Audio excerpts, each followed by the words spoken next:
Good morning guys, good morning. Kamusta po ang lahat? So ayan, welcome back again sa aking channel. Ako nga si Lynn, ang tentera ng Laguna. So for today's video guys, is unang araw ng August 2025.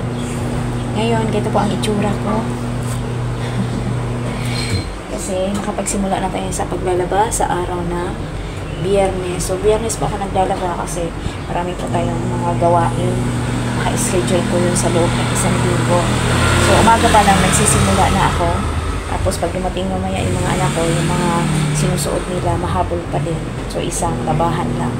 So, once a week lang po ako naglalaba. So, for today's video, nga pala, bakit ako once a week? May mga nagtanong sa akin, mga customer ko, bakit daw ganun? Nasa bahay ka lang naman. Para sa akin, pag once a week, isang beses lang po akong nahirapan. Kaysa mag-alternate po ako araw-araw. So, mahirap po sa akin kasi pakiramdam ko pag araw-araw ako maglaba, araw-araw din ang una papagod. Kasi yung paglalaba hindi po biro. So, maraming salamat kay Bishop Mami sa akin washing machine at saka dryer. Although meron po akong ganyan. Kaso, pag umidad ka na, hindi na po ganun yung lakas natin. So, ayan. Tapos, hindi lang po yan ang ginagawa ko sa isang linggo, ang lakas ang hangin.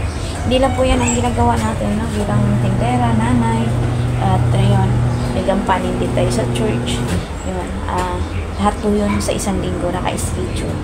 So, ayan. Pag nasira po yan, ay sa sunod na linggo, tampak po ang ating gagawin ng kasali. So, ganun po yung, routine sa isang linggo. So, ayan, pasensya na at maingay yung tricycle. So, yun po yung routine natin sa isang linggo. Pag nasira po yun, ay napakasigurado, tampak yung ating trabaho. So, yun po yung kagandahan bilang tindahan dito sa loob ng tahanan. Malaking bagay po kasi nakakatampan ka na sa gawaing bahay, nakapagtinda ka. Yun nga lang, depende po sa location ng ating tindahan.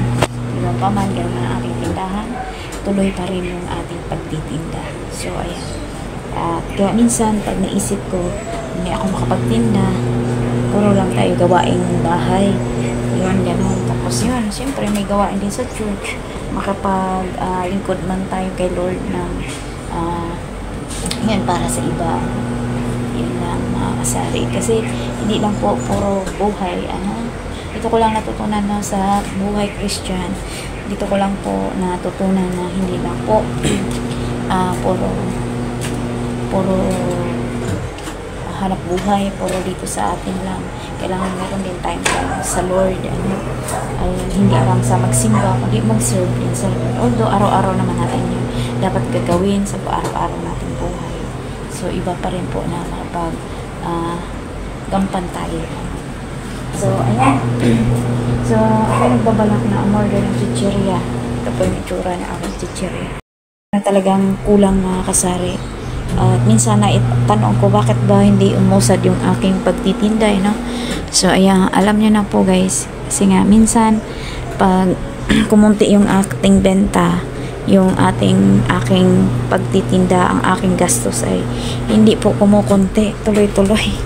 Kaya dapat talaga, pag may tindahan ka, hindi lang tindahan yung ating source of income para hindi ganyan. Maubos yung or naglaglagas ang ating mga stock. Ayan. Ito yung ating labahan.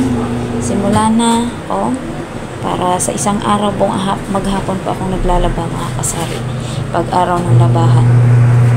Ayan po, yun lang po ang aking share for today's video mga kasari. So pag ang tindahan ko talaga ay ganun po yung routine. Nakakatuwa po yung iba kasi na-maintain po nila.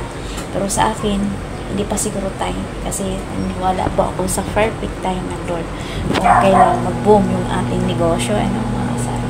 Pero ganun pa man, malaking tulong po sa akin to sa araw-araw ng aking routine. Ito yung mga pinagkukuhanan ko, kung saan man ako magpunta, may gusto kong bibilhin. Hindi man siya marangya yung aking bibilhin, pero nairaos ko. Minsan naisip ko din pala yun na, nga pala, bakit nasana yung mga panila ko? Yung pala yun, nakaraos ako sa time na yun. sa araw na yun. So, ay malaking bagay po mga kasari sa atin. So, yan lang ang aking share for today's video. So, ayan, dahil naniwala po ako sa sinasabi ng Lord sa Jeremiah 29:11, batid po niya ang mga plano niya para sa atin. Mga planong hindi tayo ipahamak, kundi magkaroon tayo ng buhay na sagana at punong-puno ng pag-asa sa hinaharap. Kaya yun, maganda po yung mga plano ng Lord talaga sa atin. So ngayon kung di pa dumating, antayin lang natin. Kasi pag dumating po yun, yun po yung magha-harvest tayo na hindi natin inaasahan. Talagang inaantay ko din. Kaya glory to God sa mga nakaranas na kami naman din sunod. God bless for everyone. Ayan, bye. See you in my next vlog. At ako'y magtuloy na sa aking paglabada. Thank you so much.